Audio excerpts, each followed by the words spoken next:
So, there's a lot of talk around Russell Westbrook also, and, there's definitely a undecidedness, I would say, about what the Clippers are going to do with Russ. I don't know. I really don't believe the Clippers are going to re-sign Russell Westbrook. I personally believe that it might be a situation where they let him go. And, the team that has the best landing spot or opportunity to land Russell Westbrook, if the Clippers don't want him at this point in time, is the New York Knicks, or at least that's the team that's put out there right now in notion of a team that can grab, Russell Westbrook if the Clippers decline to re-sign him or bring him back on with the Clippers going into next season.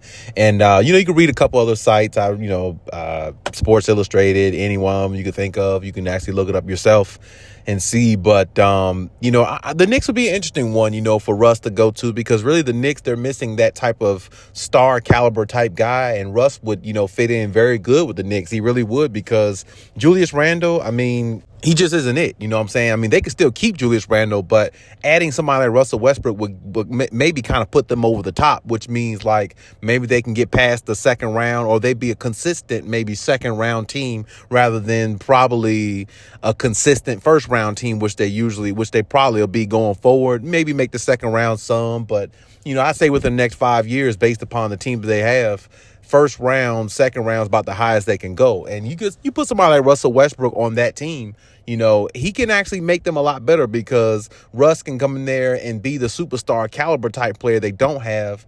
And, hopefully he doesn't step on Brunson too much, but I still think he can add to their team, a dynamic to the team that they don't have. I think Brunson, sometimes his game is a little too vanilla, and it's a little predictable for a lot of teams. And like I said, him being a smaller guard, it allows teams to throw different bodies at him, the better the competition, and it might, throw his rhythm off. Whereas somebody like Russ, he just plays one way no matter who plays him, and he's been in the league long enough to counteract a lot of things that players throw at him, and he just plays his own way. But his mistakes gets in his way of him being an even better player, more valuable player at this point in his career. But even still, the New York Knicks are a team where they're not really going to win a championship no time soon, I don't think. So, that his mistakes won't cost a team like that too much, because, like I said, the Knicks aren't really looked at as a championship caliber team, and nor should they be, because, Jalen Brunson's good, but he's really not that good. He's good enough for what the Knicks need, and he's a really good number 2 player, if you ask me, on a team, but I don't think he's a number 1 guy. And neither do I think Julius Randle. I think he's a number 2 guy instead of a number 1. And I think RJ Barrett should be their second best player instead of Julius Randle, my personal opinion. But, you add somebody like Russ there, it can definitely, put more butts in the seats, even though that's not true, because the New York Knicks, they always are, sold out just because of the team and everything. But it'll definitely put like a star caliber type player on the roster. And I think that helped the New York Knicks overall. But as far as the Clippers, I don't know.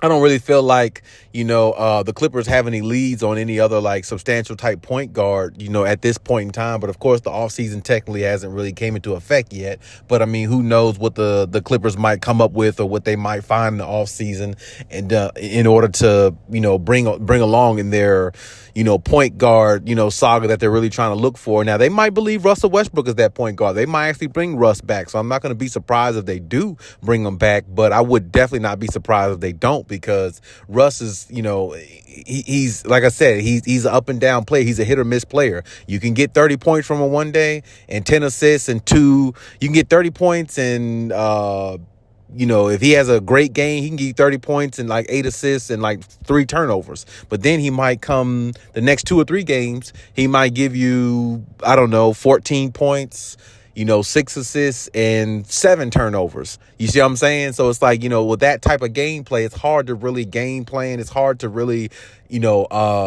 it's hard to really just, psychologically win a championship with a point guard like that, because you don't have consistency in a good way. You got consistency more so in a bad way, because you expect him to consistently, every game Russell Westbrook plays, you expect him to turn the ball over. You expect him to make a boneheaded play at the wrong time in the game, which is the second half, third and fourth quarters. And you expect him to ultimately allow the other team to stay in with some of his antics and some of his, mistakes that he makes on the court, which give the other team momentum where they go on a run and possibly take over the game. You expect them things when you watch Russell Westbrook play, especially looking at him with the Lakers, and even looking at him with the little stint he was with the Clippers.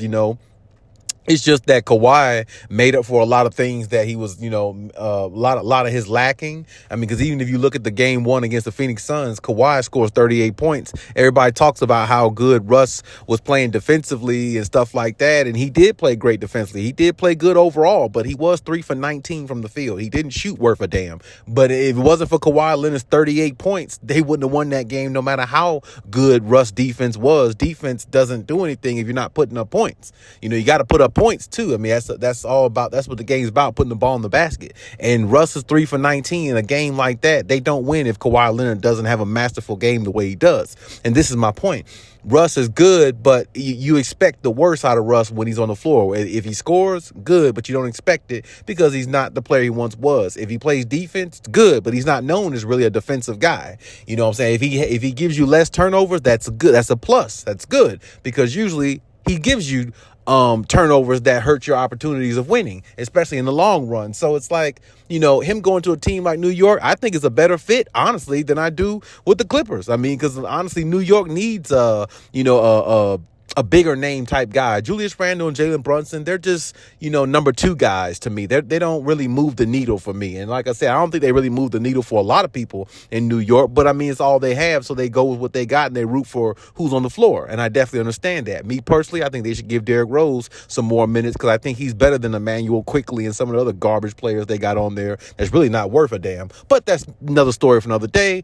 But either way, it is what it is, and I wouldn't be surprised, if the Knicks definitely would, take Russell Westbrook if the Clippers let him go, because I think that's one place I think Russ would fit in very well at, and I think it's an atmosphere he would thrive off of, honestly. So, with that being said, if it happens that way, don't be surprised because the report's already out there, and honestly, I know Ty Lue said he wanted to bring everybody back, Russ back, and all that, but we don't even know. He said that at the end of their season when they lost against the Phoenix Suns, but we don't even know if Ty Lue is going to be back 100%. You would think that he would be, but now that there's reports saying that he wants a new contract instead of just an extension, well, the Clippers might have to rethink some things and recalculate some things based upon what he's asking for rather than based upon what they were planning on giving him, because he might have already spoke to some other sources, third-party outsourced teams. He already probably spoke to some other teams, and they already told him what they can offer him. So basically, he's just basically trying to play devil's advocate somewhat